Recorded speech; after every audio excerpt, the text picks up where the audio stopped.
ரோசா parks சமூக போராளி Martin Luther king எனும் பெயருக்கு இணையாக உலக வரலாற்றில் கருப்பின மக்களுக்கு இழைக்கப்பட்ட கொடுமைகளுக்கு எதிரான போரில் உச்சரிக்கப்பட வேண்டிய இன்னொரு பெயர் ரோசா பார்க்ஸ். மாண்டிகோமேரி பேருந்தில் டிக்கெட் எடுத்து இருக்கையில் அமர்ந்த வண்ணம் போய் கொண்டு இருந்தார் ரோசா பார்க்ஸ். பிறப்பால் ஆப்ரோ அமெரிக்கர் அவர். கணவர் முடிதிருத்தும் வேலை செய்து கொண்டிருந்தார். கருப்பின மக்கள் பேருந்தில் தனி இருக்கைகளில் அமர வேண்டும். அதுவும் முன்புறம் இருந்து ஏறக்கூடாது, பின்புறம் இருந்தே ஏற வேண்டும். வெள்ளையின மக்கள் வந்தால் இடம் கொடுத்து எழுந்து நகர்ந்துவிட வேண்டும். டிக்கெட் எடுத்திருக்கிறேன் நான் என்று விதியெல்லாம் பேசக்கூடாது. ஒரு நாள் அப்படி பேருந்தில் உட்கார்ந்தவாறு போய் கொண்டு இருந்தார் ரோசா. வெள்ளையர் வந்ததால் பின்பக்கம் போய் உட்கார சொன்னார் ஓட்டுநர். முன்பக்கம் போனார் ரோசா. கொட்டும் மழையில் பேருந்தை விட்டு அவரை இறக்கினார் அந்த ஓட்டுநர். அடுத்த முறை அதே பேருந்து, அதே சூழல், அதே ஓட்டுநர். இடம் மாறச் சொன்னார் ஓட்டுநர். நான் எழமாட்டேன் என்று அமர்ந்திருந்தார் ரோசா. 3 ஆப்பிரிக்க அமெரிக்கர்கள் எழுந்தார்கள்.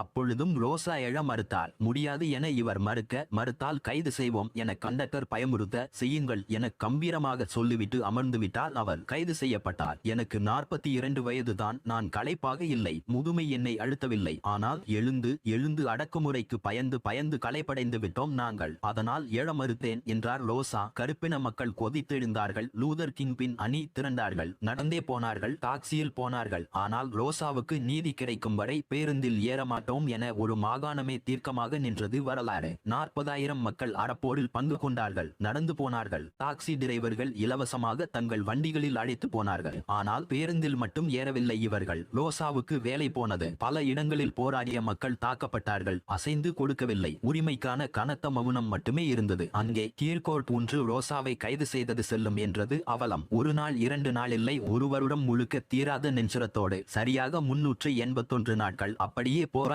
வென்றார்கள் அவர்கள். சமமான இருக்கை வசதி உச்சநீதிமன்ற தீர்ப்புக்கு பின் அவர்களுக்கும் கிடைத்தது. தன் கணவர், பிள்ளை, சகோதரர், தாய் என அனைவரையும் கேன்சருக்கு இழந்து தனிமையில் இருந்த பொழுதெல்லாம் மக்களின் உரிமைக்காக பேசி அதில் கிடைத்த வருமானத்தை கருப்பின மக்களின் நலனுக்கு செலவிட்டார் அந்த விடுதலை போரின் தாய். அன்று அவர் எழ மறுத்ததால் தான் இன்று நாங்கள் தலை நிமிர்ந்து நடக்கிறோம் என அவரின் மரணத்தின் பொழுது கண்ணீரோடு குடித்தார்கள் கருப்பின பெண்கள்.